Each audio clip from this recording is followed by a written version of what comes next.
Good morning everyone, welcome back to आपकी class coaching centre. तो आज के जो क्लास में है वह मुद्रा और बैंकिंग के बारे में समझेंगे कि मुद्रा और बैंकिंग क्या है। आपके समष्टि अर्थशास्त्र के चैप्टर 3 में पहुंच चुके हैं। तो समष्टि अर्थशास्त्र के चैप्टर 3 में मुद्रा और बैंकिंग के बारे में दिया गया है कि पिछले क्लास में आपके जहाँ तक था राष्ट्रीय आय के लेखांकन के बारे में बहुत ही अच्छे तरीके से समझा दिए थे। इस क्लास में हम देखेंगे मुद्रा क्या होते हैं, मुद्रा को कितने भागों में बांटा जाता है, फिर देखेंगे कि मुद्रा के प्राथमिक कार्य द्वितीय कार्य में क्या होते हैं, फिर वस्तु विनिमय प्रणाली देखेंगे, वस्तु विनिमय प्रणाली के लाभ देखेंगे, वस्तु विनिमय प्रणाली की शर्तें देखेंगे। तो ये सारे जो हैं कि इस क्लास में देखने वाले हैं। आप इन सब को क्या कर सकते हैं, एक तरह से नोट्स कर सकते हैं, बल्कि विद्वान सब के बारे में आपको नहीं लिखना है, ठीक है। ये सारा प्लीज मुद्रा क्या है,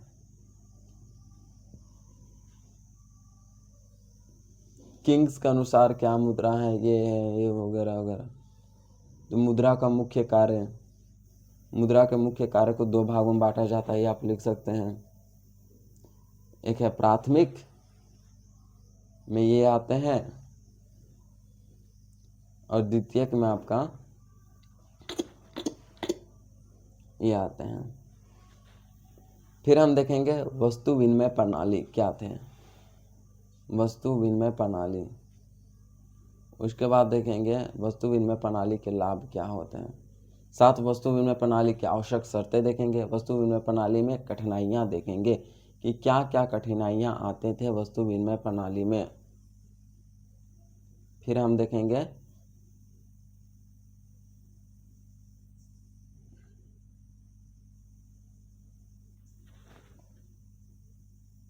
इतना तक देखेंगे सामान्य मूल्य मापक का अभाव। ये हमारा वस्तु विनिमय प्रणाली की कठिनाइयाँ तक आज के क्लास में देखेंगे। तो इतना आपको नोट्स कर लेना है पहले।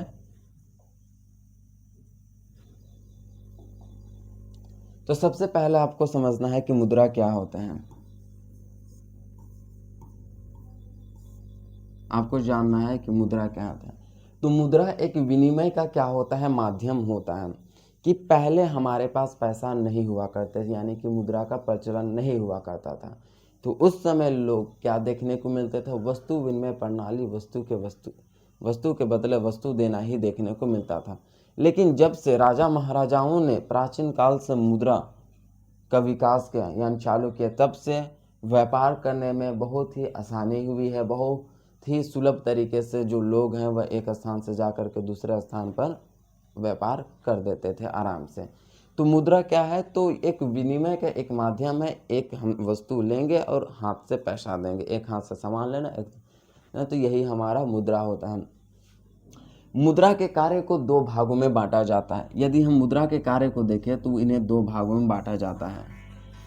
तो मुद्रा के कार्य को कितने भागों में बांटा जाता है, तो मुद्रा के कार्य को दो भागों में बांटा जाता है। सबसे पहला जो कार्य है, उठा के बोलने की है, मुद्रा के कार्य को दो भागों में बांटा जाता है। पहला कार्य क्या है, प्राथमिक, प्राथमिक, और दूसरा कार्य है द्वितीयक। दूसरा कार्य कौन सा है, द्वितीयक। तो मुद्रा के कार्य को इन दो भागों में बांटा जाता है। प्राथमिक क्रिया के अंतर्गत, प्राथमिक कार्य के अंतर्गत आता है हमारा मूल्य, वस्तु एवं सेवा का मापक, वस्तु एवं सेवा का मापक, वस्तु एवं सेवा का मापक। और दूसरा हमारा होता है, ये होता है विनिमय। दूसरा क्या होता है हमारा, विनिमय, विनिमय।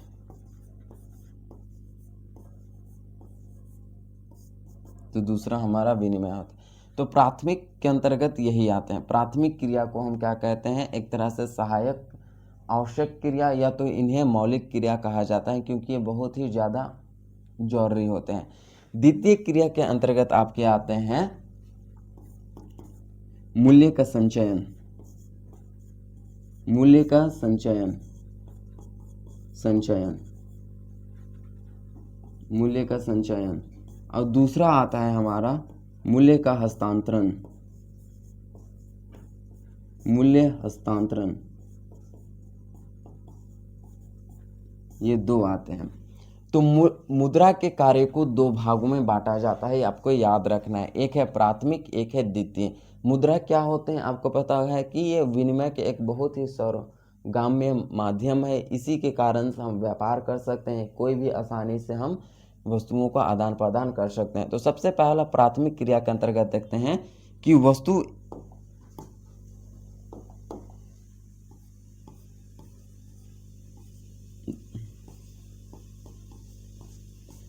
एवं सेवा का मापक। वस्तु एवं सेवा का मापक कैसे होते हैं, कि हम वस्तु एवं सेवा का मापन कैसे करते हैं।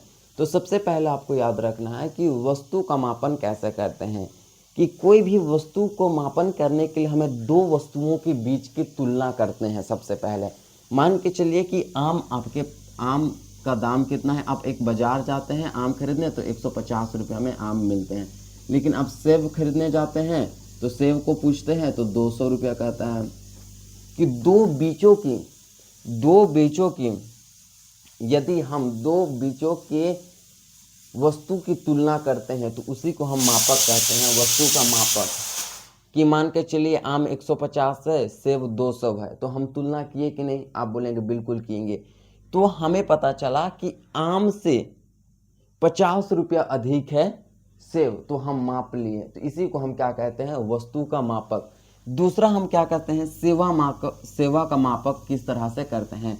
कहीं पे आप जाते हैं कि अस्पताल जाते हैं, किसी डॉक्टर के पास जाते हैं, तो वो क्या करते हैं कि आपको सबसे पहले कोई सलाह देते हैं, सलाह या परामर्श देते हैं कि ऐसा करना है वैसा नहीं करना है।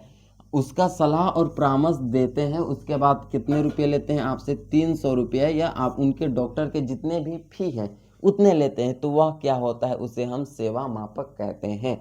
जब हम दो वस्तुओं के बीच की तुलना करके यह पता करते हैं कि यह कितना दाम है इस वस्तु की तुलना में, तो वो हमारा क्या हो जाएंगे, वस्तु मापक हो जाएगा। और सेवा मापक जो हमें सर्विस देता है, अपना विचार परामर्श देता है, उसके बदले हम जो उन्हें पैसा देते हैं, तो वो हमारा क्या हो जाते हैं, सेवा का मापक हो जाते हैं। समझ आ गया। अब दूसरा हम देखते हैं विनिमय।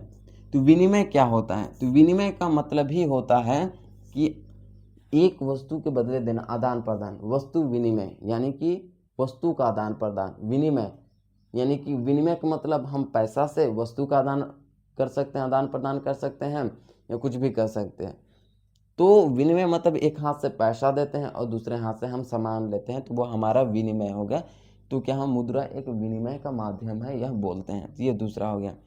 तीसरा द्वितीय क्रिया के अंतर्गत आता है मूल्य का संचयन। तो मूल्य का संचयन कैसे करते हैं, मान के चलिए एक व्यापारी, आप एक बहुत बड़े व्यापारी हैं, ठीक है, आप व्यापारी हैं, आप व्यापार उपार करते हैं, आप केला बेच दिए, सेब बेच दिए। केला बेच दिए 150, नहीं सॉरी, आम बेच दिए 150 रुपये में, सेब बेच दिए 200 रुपया में। अब ये दोनों को बेचने के बाद आपके पास कितना हो गया, 350 हो गया। तो 350 हो गया कि नहीं, 350 रुपये आपके पास हो गया। और 350 रुपया को आप अपने भविष्य में काम आए, हम क्या करेंगे कि हम जाएंगे मूवी देखेंगे, उसके लिए आप 350 रुपये जमा कर दिए। तो यही हमारा क्या होता है, मूल्य का संचयन। तो जब हम किसी वस्तु को बेच करके पैसा को जमा करते हैं, भविष्य में इसका काम आए, तो वह आता है मूल्य का संचयन। दूसरा होता है मूल्य का हस्तांतरण। मूल्य का हस्तांतरण कैसे होता है, तो मूल्य का हस्तांतरण होता है ऋण दे करके। कोई हमसे मांगता है 10 रुपया, कोई हमसे मांगता है 10 रुपया कि नहीं, 50 रुपया मांगता है कि 50 रुपया आज दे दो, हम तुमको परसों को दे देंगे। तो हम 50 रुपया कोई बी व्यक्ति को दे दिए, हम ए हैं और हम 50 रुपया बी व्यक्ति को दे दिए, तो क्या हो गया, मूल्य का हस्तांतरण हो गया। अब हम ए हैं, ए हम दिल्ली में रहते हैं। कहाँ पे रहते हैं, दिल्ली में रहते हैं। मेरे पास एक साइकिल था, क्या था, एक साइकिल, मेरे पास एक साइकिल था। तो अब दिल्ली से तो हम साइकिल ला नहीं सकते, तो क्या कर दिए, मेरा जो दोस्त था बी, वो दिल्ली में ही रह गया, तो हम मेरा दोस्त बी को बोल दिया कि आप वो साइकिल को बेच दीजिए। तो वो क्या कर दिया, वो साइकिल को बेच दिया। उसके बाद वो मेरे पास पैसा भेज दिया, तो वही हो गया हमारे पास मूल्य का हस्तांतरण। ये आपको इतना समझ में आ गया। तो इसी को हम क्या कहते हैं, मुद्रा के कार्य, जो कि दो भागों में बांटा जाता है, प्राथमिक और द्वितीय। और प्राथमिक कार्य के ये आते हैं, द्वितीय कार्य के अंतर्गत ये आते हैं। तो इतने सारे आप लिख सकते हैं शॉर्ट नोट में। अब हम देखते हैं वस्तु विनिमय प्रणाली। तो वस्तु विनिमय प्रणाली के अंतर्गत क्या है,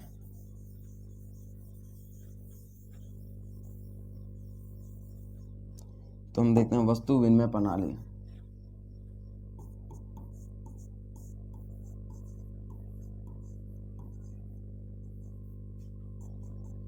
वस्तु विनिमय प्रणाली सीधा सा कॉन्सेप्ट है वस्तु विनिमय प्रणाली का, वस्तु के बदले वस्तु देना, यानी कि सामान के बदले सामान देना। समझिए, एक व्यक्ति है ए जिसके पास है 5 केजी चावल, 5 केजी क्या है, चावल है।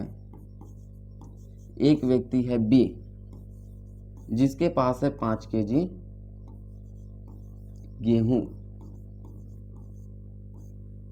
अब ए व्यक्ति जो है वह चाहता है कि हमें 5 केजी चावल मतलब गेहूं चाहिए, और बी व्यक्ति चाहता है कि हमको भी क्या चाहिए कि 5 केजी चावल चाहिए।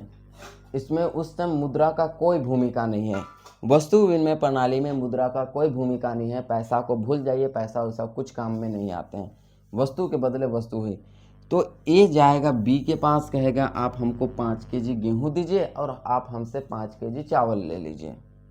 यदि बी सहमत है इसकी बात से, बी को भी जरूरत है यदि चावल का 5 केजी चावल का, तो बी तो तुरंत कह देगा ठीक है हमको भी ले लेते हैं। तो वो क्या कर लेते हैं कि ए से ये 5 केजी चावल ले लेते हैं और ए जो है बी से 5 केजी गेहूं ले लेता है। तो यही होता है हमारा वस्तु विनिमय प्रणाली।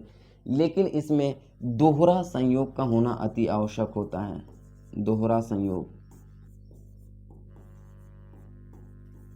दोहरा संयोग, दोहरा संयोग यही तो है कि ए और बी दोनों के सहमति से यह हुआ।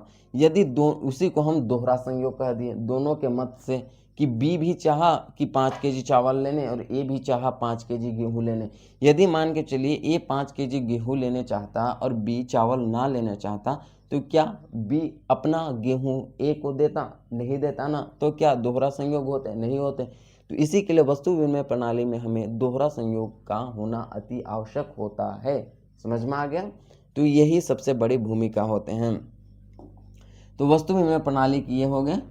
अब हम इसके देखेंगे कि लाभ कुछ नहीं है बल्कि आपसी संबंधों में बढ़ोतरी हो जाते हैं, वही हमारा लाभ हो जाता है कि हमारे आपसी संबंध बनते हैं। कैसे जाते हैं कि भविष्य में और एक बार हाँ इनके पास गए थे तो और हमें वो देंगे, ऐसा होता है कि नहीं? आप बोलेंगे बिल्कुल होता है। ये थे वस्तु विनिमय प्रणाली के लाभ हो गए। अब हम देखते हैं कि वस्तु विनिमय प्रणाली की शर्तें। तो वस्तु विनिमय प्रणाली की क्या शर्तें होते हैं? सब पहला शर्त होता है आपका दोहरा संयोग। दोहरा संयोग आपको बता दिए। दोहरा संयोग यानी कि दोनों के सहमति से, आपका और मेरा, हम दोनों के सहमति से जी कुछ चीज का आदान प्रदान हो रहा है, तो ये क्या हो जाता है? दोहरा संयोग। यानी कि ये प्रथम क्या होते हैं? शर्तें होते हैं। दूसरा जो शर्त होता है हमारा वह सीमित क्षेत्र। सीमित क्षेत्र की वस्तु विनिमय प्रणाली बहुत दूर दूर तक नहीं किए जा सकते। वो छोटे अपने आसपास के इलाके, गांव से दूसरे गांव तक ही हम वस्तु विनिमय प्रणाली को देख सकते हैं। तो ये सीमित क्षेत्र तक ही होता है। तो ये हमारे क्या होते हैं? वस्तु विनिमय प्रणाली की शर्तें। यदि हम देखेंगे कि वस्तु विनिमय प्रणाली की कठिनाई, तो वस्तु विनिमय प्रणाली में क्या क्या कठिनाइयाँ आती हैं, तो आप बोलेंगे कि सबसे पहला जो हमारा तो कहाँ पे था? तो मूल्य संचयन का अभाव। तो मूल्य संचयन का अभाव कहाँ था? यदि हम दो वस्तुओं को बिक्री ही नहीं करते हैं, दो वस्तु का हम बिक्री ही नहीं करते हैं, तो क्या हमारे पास मूल्य संचयन का अभाव होंगे कि नहीं? आपको बोलना है बिल्कुल होंगे। कि मान के चलिए हम कोई भी वस्तु को बेचते ही नहीं है तो हमारे पास पैसा ही नहीं आएगा, तो पैसा नहीं आएगा तो हम पैसा का जमा ही नहीं करते हैं, तो वह मूल्य संचयन का अभाव हो जाएंगे। संचयन यानी जमा करना। तीसरा हो जाता है हमारा मूल्य हस्तांतरण का अभाव।